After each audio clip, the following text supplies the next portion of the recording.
Writing Across the Curriculum, which is an exciting program. I'm glad that I'm at an institution that supports writing in actual situations across the curriculum and not warehoused in freshman composition, right? So Drew's been here for, this is his third year, right? And he's already taken control of the, he's in control, and he's here today to tell us a little more about why this is a high-impact practice. I like that term, and I've actually decided to adopt it for this year's teaching and learning workshops. We're going to do all kinds of high-impact practicing. So I'm going to turn it over to Drew, and take it away. Thanks, Lori. So, yeah, thanks, Lori, for giving the WAC program a venue for talking about itself. And what I wanted to do today is to talk again about writing, and not necessarily writing-intensive courses, but teaching writing as a high-impact practice. And I wanted to lend some definition to that, because we often see these high-impact practices, appear in lists of high-impact practices without a whole lot of definition added to them. What I want to claim here is that when we talk about composition, there's really not any good way of talking about teaching writing, indeed the mechanics of writing, without some respect to the idea of the fact that writing is engaged in a community, that isn't sort of fundamentally a social act. So for that reason, hopefully we can keep in the back of our heads this idea of thinking about teaching writing is actually directly advancing sort of a liberal arts mission in general, but St. Norbert's mission specifically. This is a great way to enact the idea of community at the academic level. So I just want to be clear that this is not sort of my own daydream. This is actually a fundamental way that the composition scholarship has oriented itself. Right? That pretty much the whole of composition scholarship is oriented around the idea that writing is, again, a social act, one that where we can't make sophisticated decisions without some respect to the people for whom we're writing.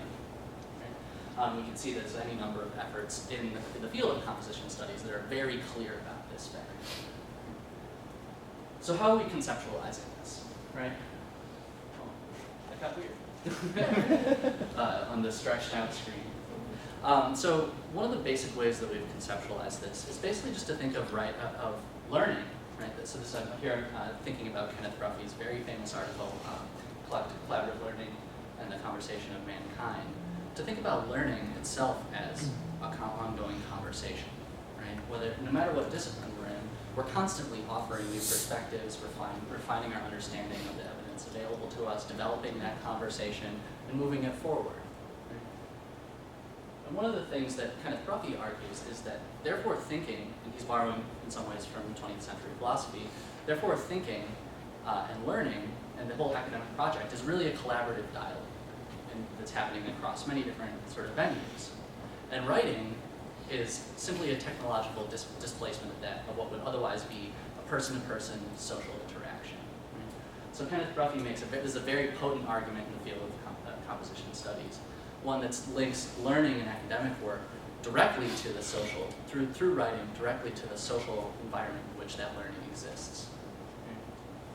Right, so for that reason, any number of specific things that we talk about when we think about writing are really are best thought of in that context. So I'm thinking, for example, of Amy J. Devitt's work on genre. Right? We're sort of trained in a lot of ways to think about genre as a series of formal criteria for a document. Say, a memo looks like this, a lab report looks like this, it has these formal qualities. But just by way of example, Amy J. Devitt is very clear that that the theory, at least in composition studies, tells us that those formal qualities of a document are really they have come to be because of a repeated social situation. We have all these labs, and we need to sort of methodize the way we report the evidence that we find in these things. We offer memos all the way, right? Employers are always giving information to employees. We have to methodize how that kind of looks in a sort of formal sense, right? And in fact, that the formal features not only are a response to a crystallization of actual communal interaction, but in fact they help produce that social interaction, that rhetorical exchange. Right? When we see a lab report, we're cued into thinking about, okay, this is a lab report, this is the delivery of information, the results of a laboratory. Obviously I'm speaking a little bit out of my field of expertise, but I think I'm okay in thinking that way. Right? So that's a pretty sort of general theoretical way of thinking about that, and I kind of want to give that, spend a little bit of time today kind of giving that some saliency, making it a little bit more concrete. The first thing that I want to do in that respect is just to ask us to go through a simple mental exercise. And I'll ask you the question, start by just asking you the question, how would you explain the value of your academic work to another professional, a specialist in your field? My guess is we would do things like report the research, what the previous research in the field is, how we've contributed to it, maybe talk about how we bring research into the classroom and help students navigate that research. But what if we ask, what if someone totally different asks you that question? What if, for example, a civic leader or business leader, a major business leader of the sort that we had in the panel at the faculty development conference, what if they're asking you to talk about the value of your academic work? You most likely would say something entirely different, right? Most likely you would talk about the skills that you, specific skills that you give to students, the products that you're producing for the world, right? You might even talk about civic values, right? The liberal arts agenda. Right? So notice that right, when we're just asked a simple question, our answer to it, the content of what we deliver, the asker of that question, will vary wildly. Right? So let's think a little bit about a third audience. So what would you say if my niece and nephew asked you to talk about the value of what you do? Right? You would obviously give them a much, much different answer than you would. They're very interested. They're very interested, but they don't have a context for thinking about college, right? They don't. That's not part of their experience. So you might actually have to start talking about what college is before you can even describe to them the worth, the value of what you do. Right? So again, these content-based decisions directly depend on who you're talking to.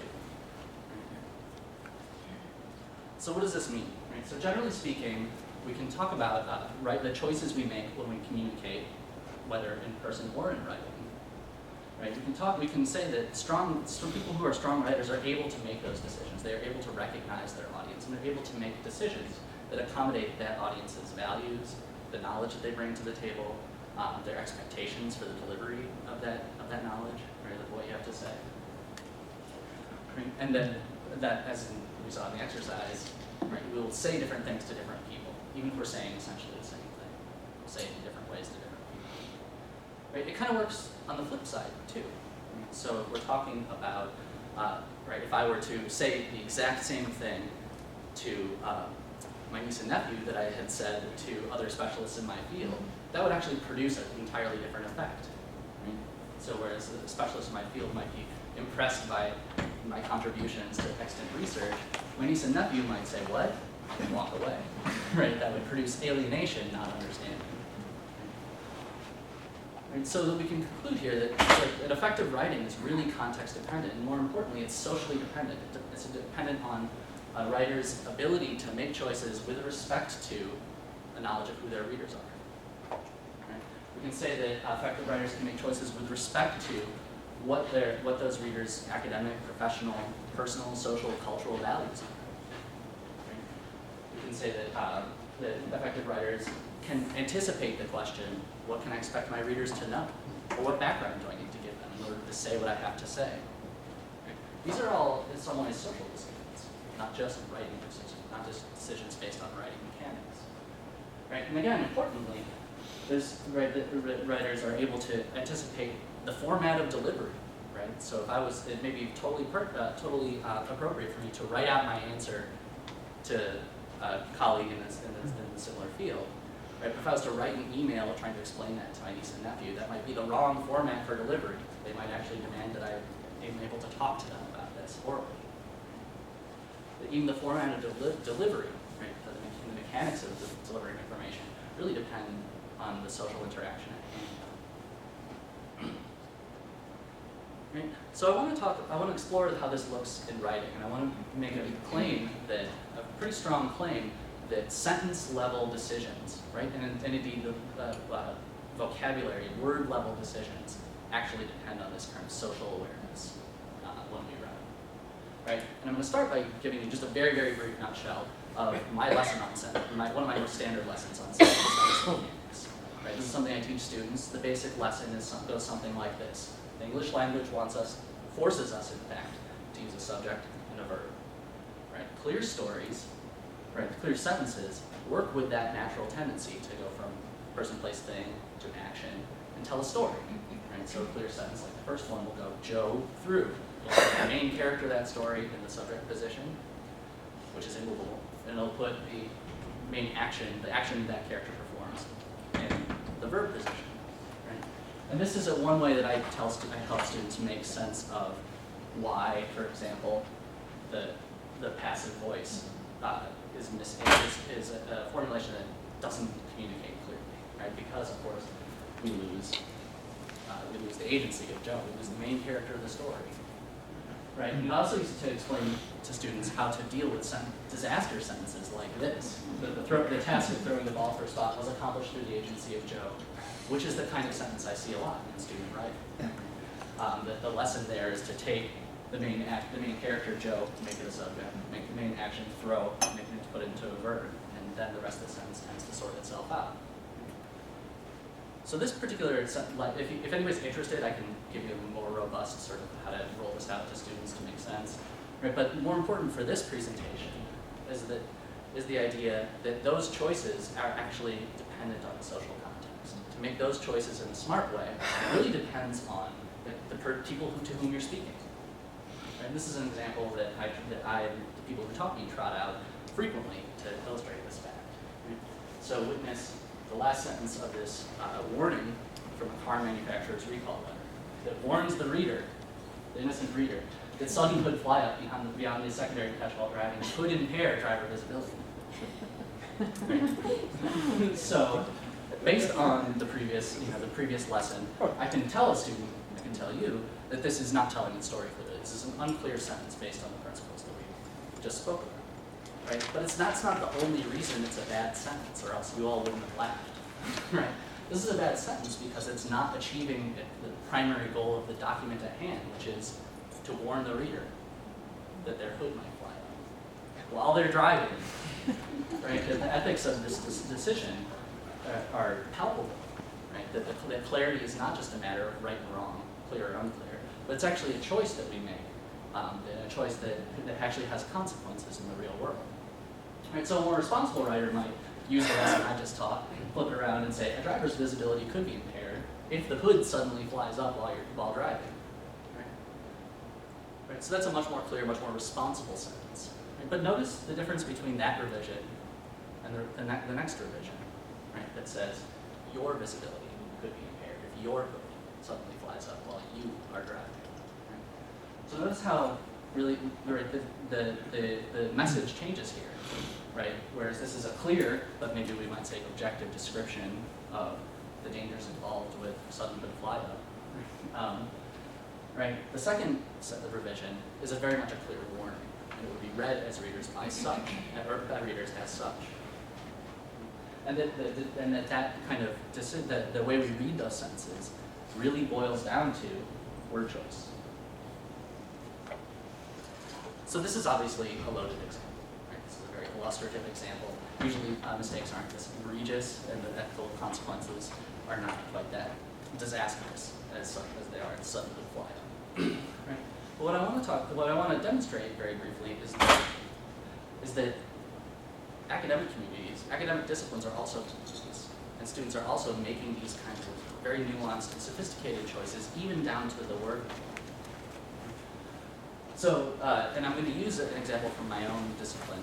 Apologies if it's foreign to you, but hopefully it makes sense. But in literary studies, we have this thing called the intentional fallacy. And the idea is that it is a fallacy to assume we understand what an author's intention is in reading literary work.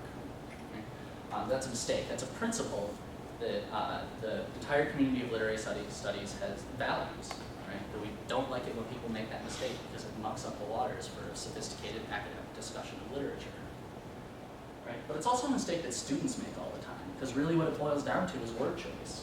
Right? So if we look at the first sentence, where the student says, in Astrophil and Stella 1, which is a poem, Sir Philip Sidney, the author, fails to prioritize the sincerity of his heart or the artificiality of his poetic invention, which is basically a summary of the poem. Right? This is a sentence that appears at first to be a very clear summary of this poem, actually, in Stella 1. Right? But the choice to say that Sir Philip Sidney fails to do something presupposes that we know what he was trying to do, and therefore runs afoul of the intentional fallacy, right? And then raises the hackles of literary scholars everywhere. Right? So a simple revision that a student might make is, again, at the level of word choice, to avoid this disastrous, maybe not disastrous, but to make sure that the student is observing the principles of the literary analysis. That change has to exist at the level of word choice. So they might say, in Stella 1, Astrophil fails to do this and that. Astrophil being the speaker of the poem. In which case, the sentence suddenly becomes, instead of a troublesome violation of the intentional fallacy, becomes a summary. Straightforward and clear.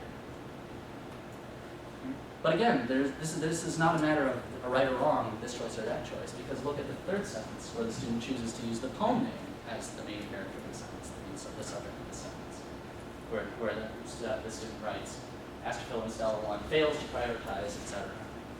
Here, that simple word choice has turned this sentence from violation of intentional fallacy to a summary of the poem to what really looks to a literary scholar's eyes like a critique.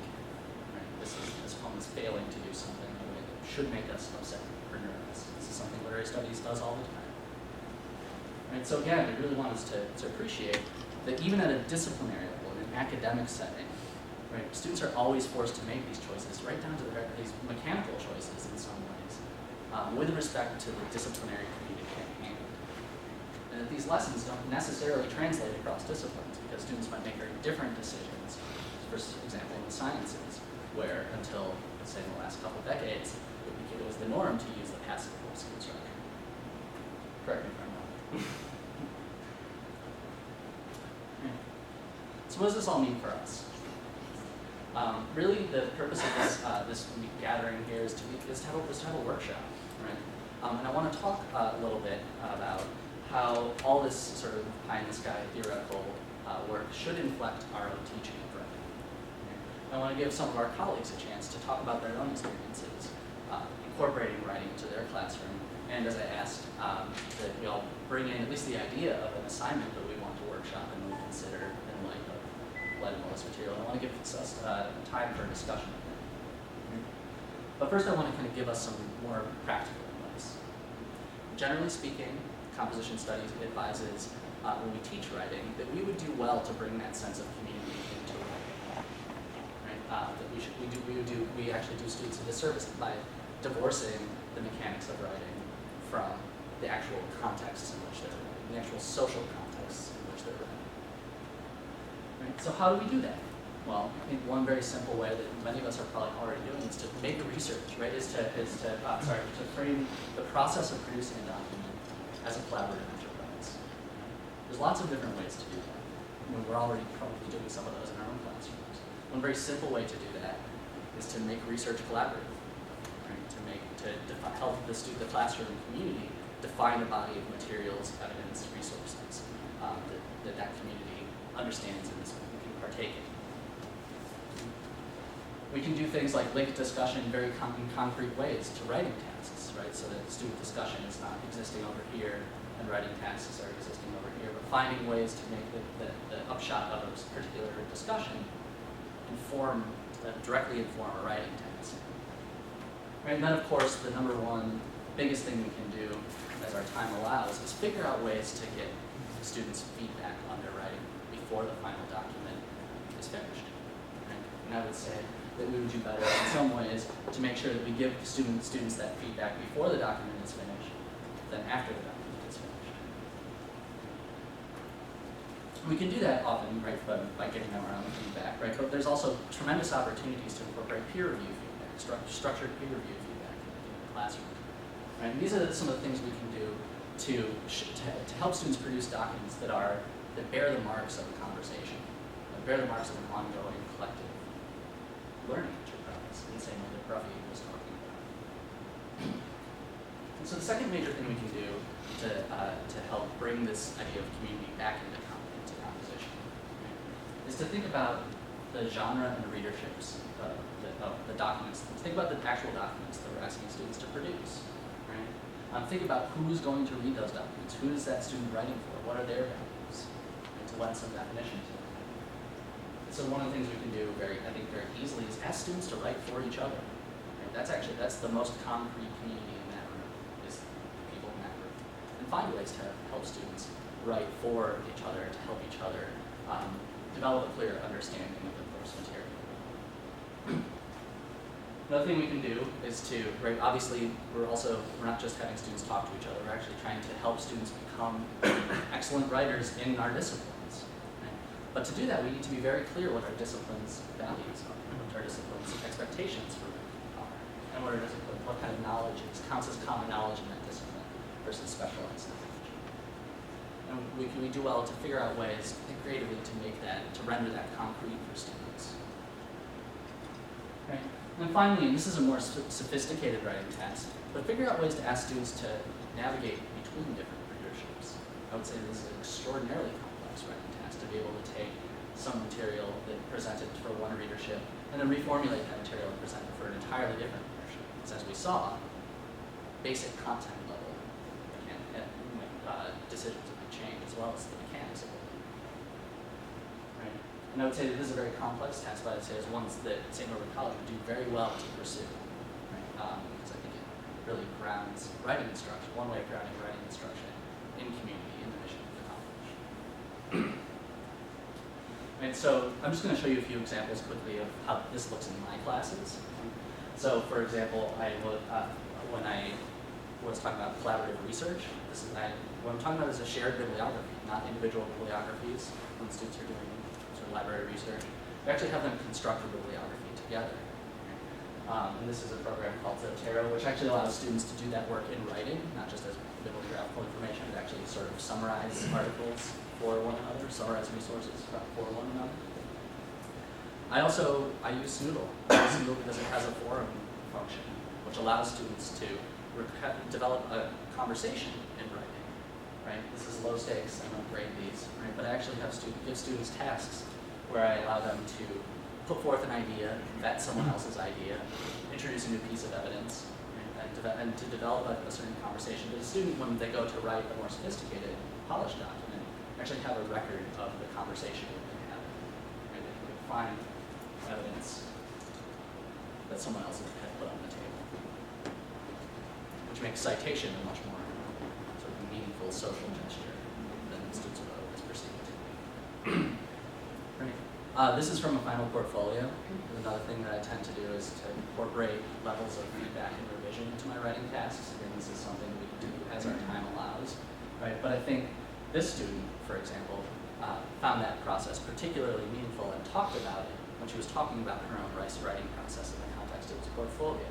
So you can see So you can see that she describes her writing process as brainstorming, drafting, and then feedback from one of her peers, and then a revision, and then feedback from me, all of which led to the final document.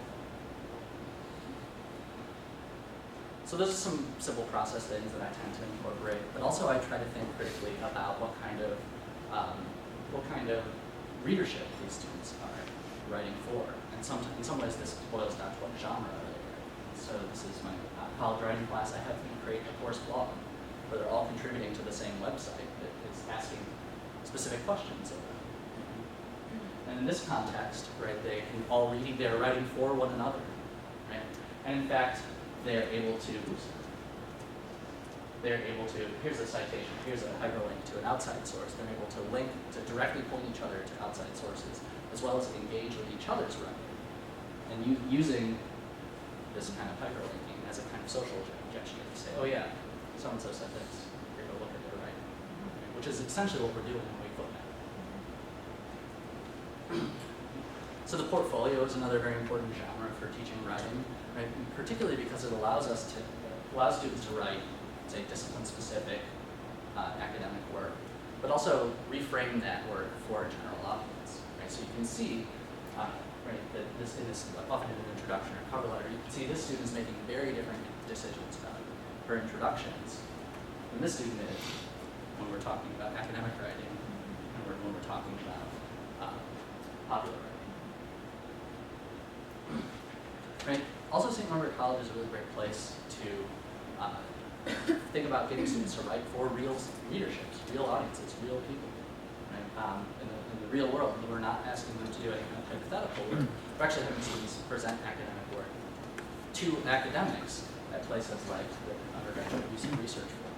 This is something we support institutionally. But even though we support it institutionally, there are any number of venues outside of the institution, nationally speaking, where students can present their academic work to other students as academics.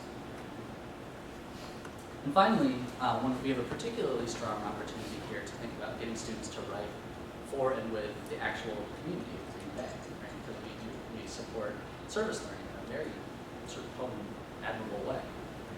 And service learning is, oftentimes in the literature, service learning talks about writing as reflective, journaling, or reflective of the student's experience, right? But I think service learning is an excellent opportunity to get students to write on behalf of a community partner, or even in collaboration with a community partner, in addition to writing reflective and perhaps even analytical work about that partner.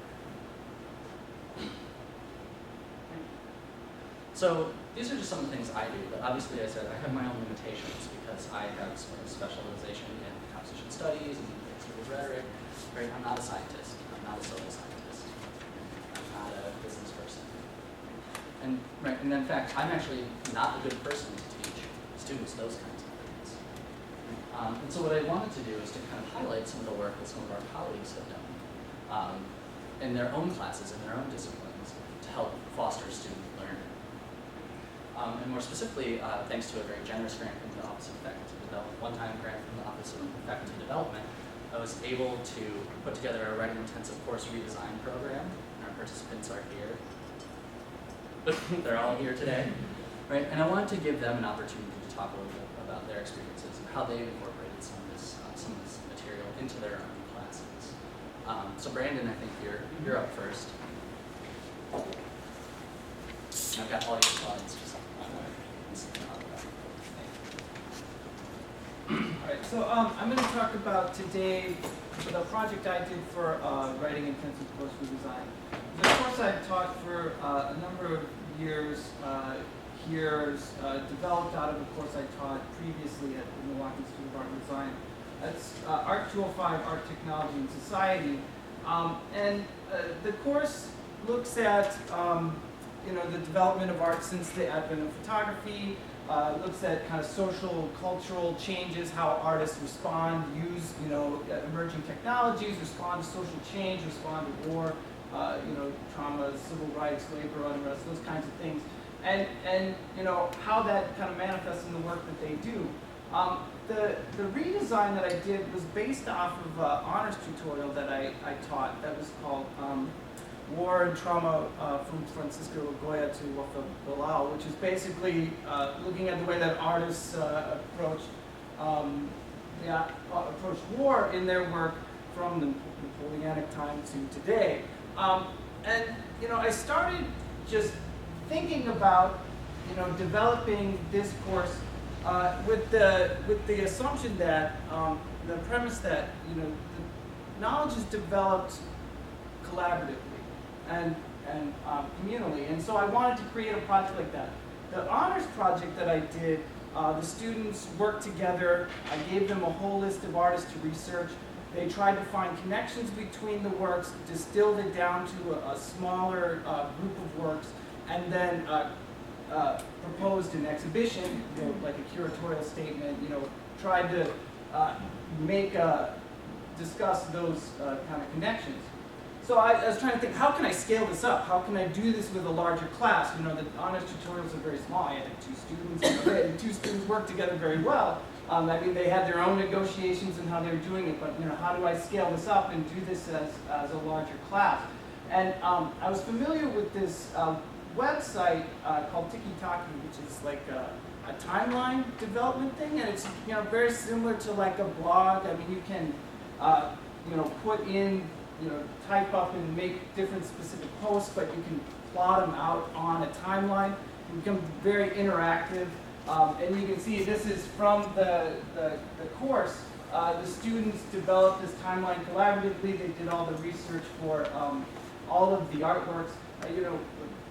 Prior to this, I always taught this course as this very lecture-based, chalk and talk, just lecture-based, assigned readings, a set of writings. But in this writing intensive redesign, I changed that and had them do all of the research and had them do all of the presentation. And I was there, to assist them and help them and guide them. And Anthony was very kind, helped us on the front end in the course really go through the library, go through how to read critically, what kinds of understanding sources, a lot of information literacy. And so that was really kind of the core of the course. How do we understand academic argument? How do we understand and start reading like researchers, looking at sources, looking at citations, understanding how that underscores or goes to the arguments that people are making. Now, the students themselves, the writing they were developing wasn't like academic argument. Basically, they were trying to understand, synthesize information, understand sources, draw from a variety of sources, and then distill that information into this kind of more descriptive work about what is the relevance of these particular works. And so I gave them, I had about 400 works that I chose. They selected 15 each at random, and those were the 15 that they researched throughout the semester, and then they worked on and presented them. And so you can see here, this is just a screenshot of the timeline. There's this little kind of navigation. You can go backwards or forwards on the timeline. Each of the artworks is presented in, has a thumbnail view of the image, the title, the artist, a little kind of, abstract or a little descriptive statement about what the work is. And then you could click this kind of more button and open it up and see the writing. And we had a couple different levels for how this was posted and presented. So when they first wrote up their piece, we would label it with this red so it was posted, and they knew that it was posted. And they were told that then once it was posted, they had to find a peer mentor, another student in the course, to review it. And so then once it became reviewed, it got marked as reviewed, and then after it was reviewed, it was ready to be presented. And then they presented to the class, and then we discuss it as a class. And so then those were kind of marked in that way. And this is just another kind of navigation view through the timeline. And again, there's the kind of bar on the bottom. You can go backwards and forwards. You can switch between the 2D and 3D navigation view. And this would kind of like fly you through the thumbnails and just give you the kind of titles. And you can see some of the kinds of works that we were discussing. This is a series of paintings by an artist, Felix Nussbaum, who was actually interned in Nazi concentration camps, escaped, made this incredible series of artworks depicting his life in the camps, and then was later captured and ended up him and his whole family were killed. And this is a thumbnail image of a very large series by Jacob Lawrence called The Migration of the Negro, about the mass migration of African Americans from the South to the industrial North, escaping Jim Crow, looking for more opportunities. But so these are kind of some of the kinds of works that they were researching through the semester.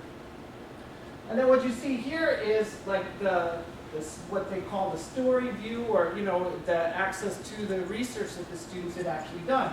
And there's a little bar, and you can read what was written. You can navigate story by story, or the research, kind of the artwork by artwork through the little arrows and things like that. And then there's also, as you can see, you can put in videos, images, sound, things like that. So any other way that you wanted to kind of present, the work that was relevant to it. And most of the students wrote, I would say, between 3 to 5 paragraphs, depending on the work, depending on how much information they were able to find about it. And then basically from this kind of view presented their work to the class. and then we discuss it from there. And they all, cited all of their sources and things like that. And with any particular work, there was a whole constellation of ways that one could access it.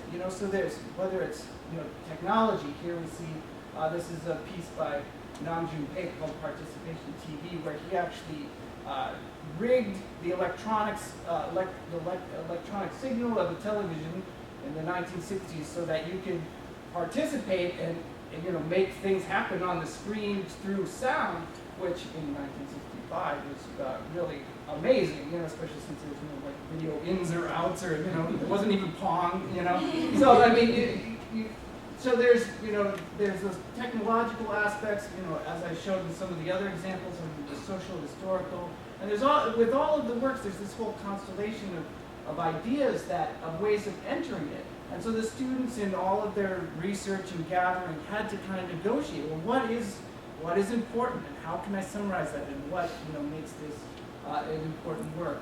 And it ended up being wonderful. I mean, even in the suit, some of the best comments were just about how they loved that they could see they were building this thing together. So started off with a blank timeline, and by the end we had about 300 artworks that were researched and presented and shared. And students really did love that aspect of being able to kind of build collaboratively and peer review and see the development of this together. I think from there we're going to move to Michael. Oh, well, this is just another. Yeah. So one of the things that I wanted to flag, so besides the fact that this course, the course design itself was collaborative, right? But also one of the things Brandy mentioned is that sometimes they wrote 3 paragraphs and sometimes they wrote 5 paragraphs. Like suddenly that length became irrelevant to students because it was driven by what we needed to say for one another, for our own understanding of a particular artwork and what information was available. Just wanted to add. I'll let Michael take it away. Good afternoon. So I'm talking about a course called the Advanced Physics Laboratory, Physics 250. I developed it for the spring of 2013 for its first iteration, before I had actually met Drew or interacted with Drew at any length. Second iteration of the course was last spring, 2015. And so because of when I originally planned the course, I have to admit, confess, I didn't have any of these ideas that Drew has discussed in mind.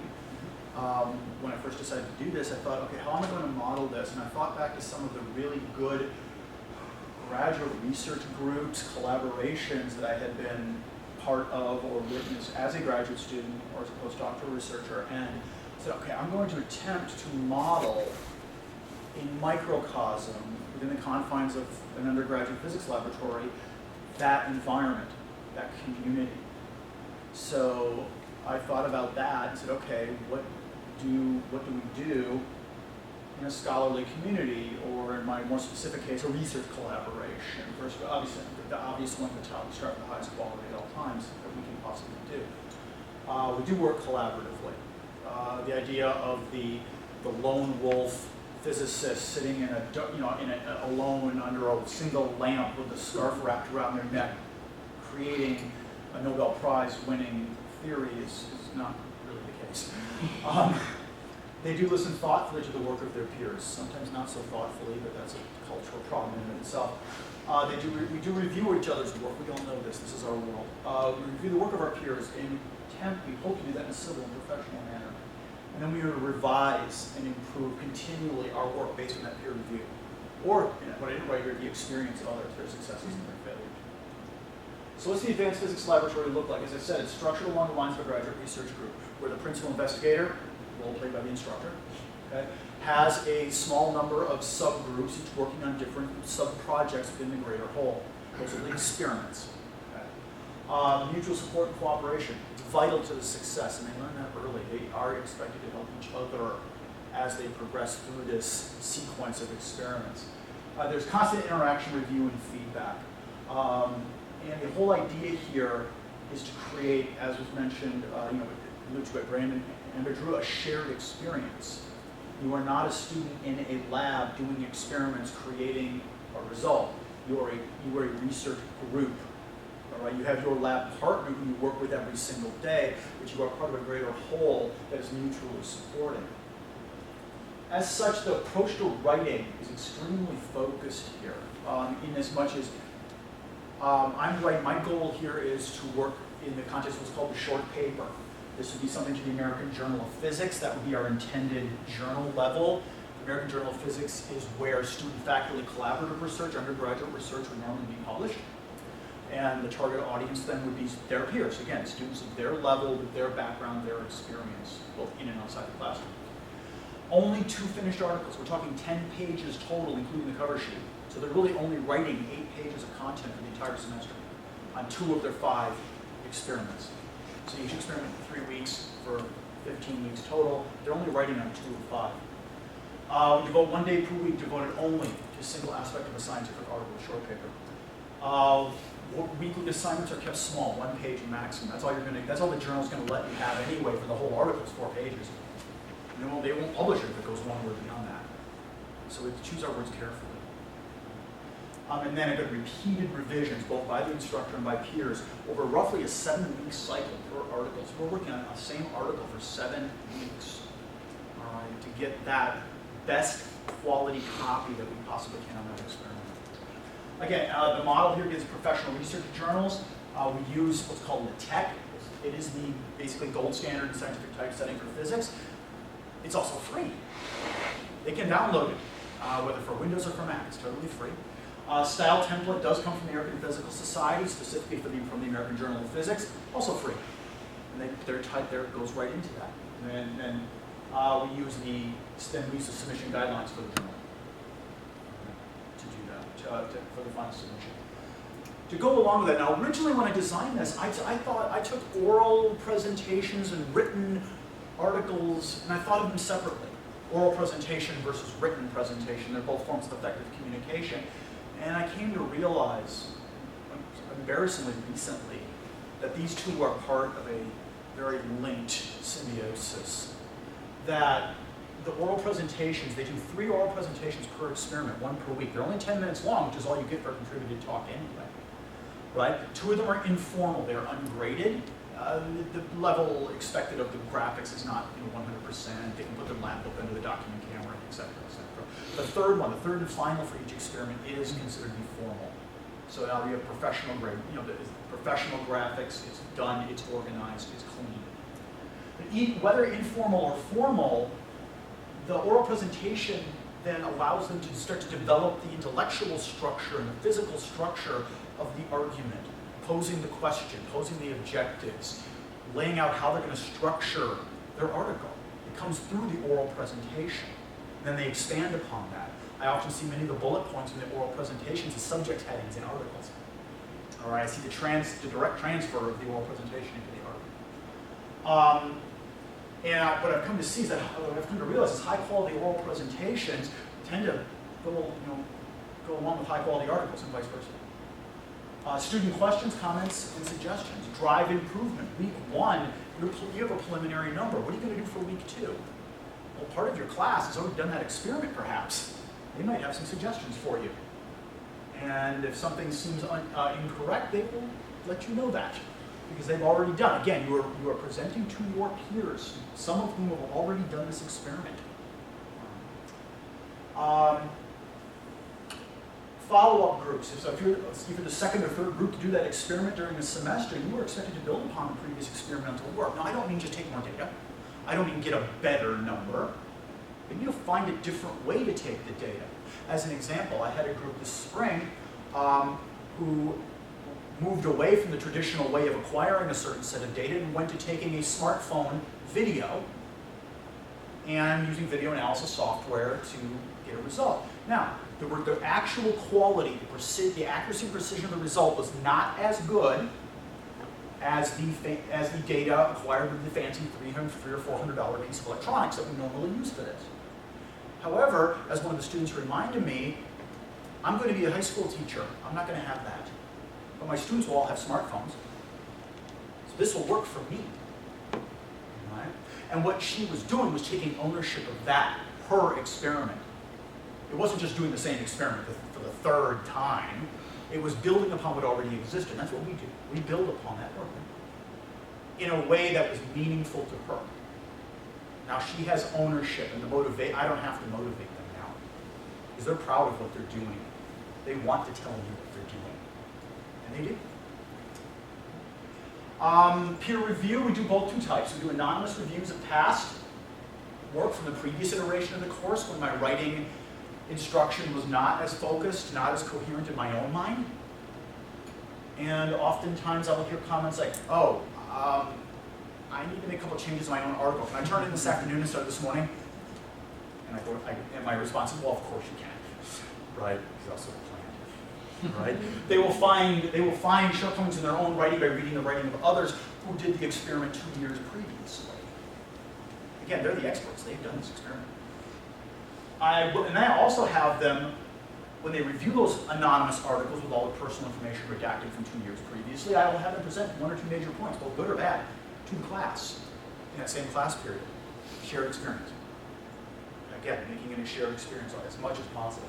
When they review their own work, it is a realistic type of review because when you submit to your own professional journals, you know full well those reviewers are in your field. They're specialists in your field. They may have done research very similar to yours in the past. And they know what they're talking about. Again, focused. When I do peer review, it's focused on the physics. All right, I stay away from the nitpicking. Grammatical things are off the table. They are noted. They're noted silently. And always civility and professionalism at all times. All right, that's everything for us. And in the end, what I have is a group of students who work together, who support each other, who build on each other's work, who critique each other, and the professor. They start reviewing my writing. All right? They've caught me on a few times. And I end up with a community of learners and a better finished product. In the end, they're self-motivating because it's their experiment, it's their class, it's their group, they own it.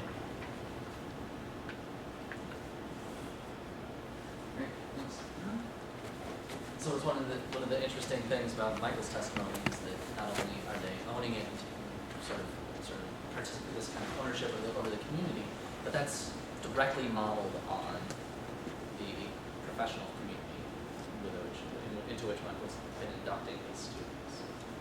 So Mara, is this the right the right slide? Good afternoon, everyone. You can say good afternoon back. That's what I tell my students they have to do when I say something to them. Social interaction. My name is Mara, for those who don't know me. This is sort of my presentation. This is pretty informal, so I ask you, if I'm unclear, to just indicate that to me, and I can answer questions as I go. So basically, I want to talk about how I utilize a student peer writing fellow with my students in writing intensive classes. Now, I have had the benefit of having kind of a formal writing fellow through Drew's program, a student dedicated to my writing course who is getting paid up to 2 hours a week or something like that, who's working as a peer for the students in my class. But I'll also talk a little bit more generally about strategies that I use to get students into the Writing Center. Okay, so this is just a basic rubric that I use for my intro class for argumentative writing. And the reason I put it up here is because the 5 basic components, claim, evidence, reasons, counter-argument, and then grammar style, are of course the components of argumentative writing, but they're also the paradigm through which Drew and the Writing Center are talking about writing. So this is the rubric that I use, so that when my students are working with peers, peer tutors, they're also familiar with this form. So essentially, what they hear from me in my writing instruction is also what they hear when they go to the Writing Center, is also what they hear from the peer tutors. Okay, so essentially, there are 3 primary ways that I've used my writing fellows, and I just briefly want to touch on those. The first is that I send my assignments to my writing fellow before I send it to my class. And this has been way more helpful than you can even imagine, because I think I'm being totally transparent and giving them all the right questions and all the right directions, and the writing fellow can say honestly to me, this is not going to make sense to a student. Can you elaborate on this? Could you pose some more questions to get it started? So essentially, I'm vetting it with a real audience member, and then incorporating that feedback into my writing assignment. So that's been really, really useful. The second thing I do is position the writing fellow or writing center as a liaison between me and the students. So for my, I either require my students to meet with this person or I strongly incentivize it. I do not incentivize it with points on writing assignments, but I incentivize it with time. So I will give my students automatic extensions for how many times they visit the writing center. If they go once, they get 3 more days to write a paper. If they go twice, they get 5 days a week, something like that. Students are crazy for it.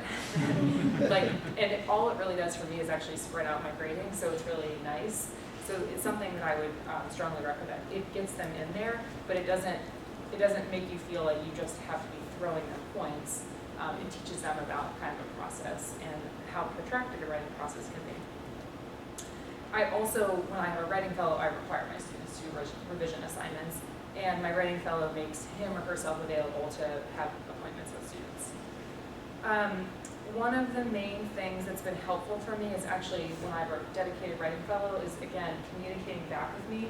Students aren't getting what you're talking about. And it usually tends to be conceptual things. Like, the student will talk, the fellow, peer tutor will talk to the students and hear the same things again and again, which helps me know what I'm not effectively getting across to my students. So really they do function as kind of a liaison. And they're more honest. My students are more honest with a peer than they are with me. So, sometimes painful, but it's been good for me. And and then the last thing I do is I bring the writing fellow in for an in-class writing workshop several times throughout the semester. Last semester I did it 4 times, and I just did my first one yesterday in class. And essentially I break the class in half. I chunk the class out, each student gets 10 minutes or 15 minutes or whatever it is, one-on-one with me or the writing fellow. The first step of that they have already handed in a piece of writing to me. The first step is always for the writing fellow to go over my comments to the students and say, did you understand what Dr. Becker's saying? Do you agree with those criticisms? And essentially walk them through the things that I'm pointing out. So really the writing fellow is kind of acting as a guide or another pair of hands or eyes for me to kind of get more close up with students and then communicate back to me what I can do better. So that's pretty much it. Okay, thanks. And so just to be clear, that through this program that with all of our colleagues here, that I started to pilot a student writing fellows program where I would take and train a student who had taken the class before, who would be linked to the course and provide peer mentorship for that course and serve in the ways that Mara was talking about. And that's a program I hope to bolster up as the years go on.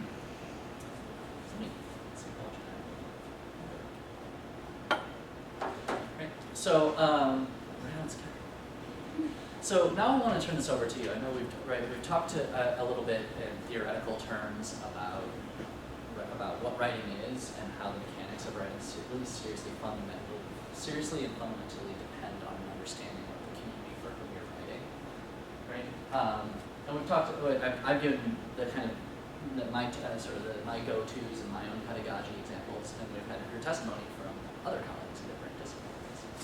Right. And now I want to give you guys a chance to vet and think about all of this material as it relates to one of your own assignments, one of your own pedagogies, more broadly. Because as we've seen, sometimes redesigning an assignment means redesigning the whole class.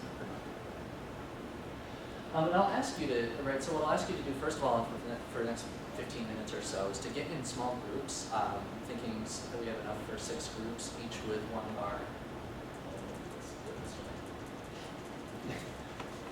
of our course redesigners leading the discussion, right? So we have Mara, Cheryl, Michael, Brandon, Alexa. Reed. Neither, right? So if you don't mind, supporting the Reeds is always fun. All right, guys. Right, but if you don't mind, one group here, one group here, one group here, one group here, one group here, one group here,